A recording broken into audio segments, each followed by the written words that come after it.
Sir, I am from Bangladesh, and here is the 37 million the Hindu, Buddhist, and Christian are disappeared. Please help us for Bangladeshi people. Please help us for Bangladeshi people. We want to stay in our country. Yeah, still there is 18 million. আসসালামু আলাইকুম বন্ধুরা, কেমন আছেন সবাই? আশা করি ভালো আছেন। বন্ধুরা, ফেসবুকে একটা পোস্ট বারবার চোখে পড়ে যাচ্ছে, অ্যাভেলেবেল শেয়ার চলছে। পোস্টটায় লেখা হচ্ছে এরকম যে প্রিয়াশা নাকি করোনা ভাইরাসে আক্রান্ত। এই প্রিয়াশা আমেরিকান কোন হসপিটালে যেন ভর্তিরত অবস্থায় আছে। আজকের আমরা এই ভিডিওতে জানবো যে আসলে এই তথ্যগুলোর কতটুকু সত্যতা আছে। আপনারা এই প্রিয়াশাকে অনেকে চিনেন, আবার হয়তো অনেকে চিনেন না। তাদের জন্য আরও একবার বলছি, চিনেন না বলতে ভুল, অনেকেই খেয়াল নাই আর কি যে এই প্রিয়াশাকে। এই প্রিয়াশা হচ্ছে বাংলাদেশের একজন নাগরিক, তার ধর্ম হচ্ছে হিন্দু। কি যেন একটা এনজিও আছে বাংলাদেশে, সেই এনজিওর কি যেন একটা পদে আছে, অতদূর আমি আসলে জানি না।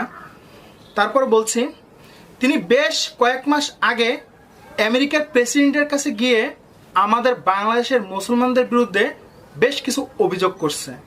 তার ভিতরে উল্লেখযোগ্য হচ্ছে, আমরা নাকি তাদের মন্দির ভাঙচুর করি, আমরা নাকি এই হিন্দুদের উপরে অনেক নির্যাতন করি, আমরা নাকি হিন্দুদের বাড়িঘর জ্বালিয়ে পুড়িয়ে দিই। এভাবে করে বেশ কিছু অভিযোগ ডোনাল্ড ট্রাম্পের কাছে করছিল। এই কথাগুলো বলার পরে এই পিয়াসার আর পিছনে ফিরে তাকাতে হয়নি।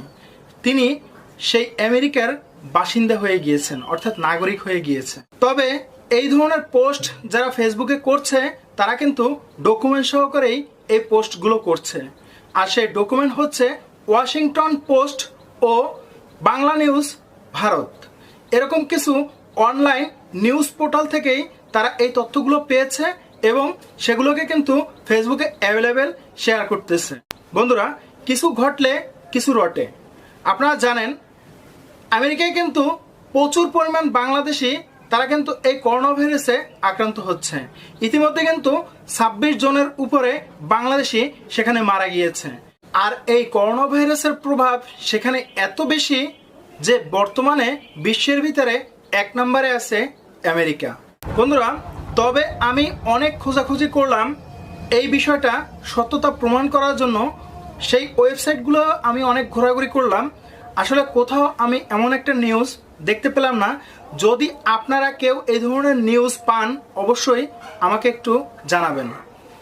বন্ধুরা, গুজব রটানো খুব সহজ, কিন্তু এই গুজব রটানোর কারণে আপনার জীবনের অনেক বড় ক্ষতি হয়ে যেতে পারে।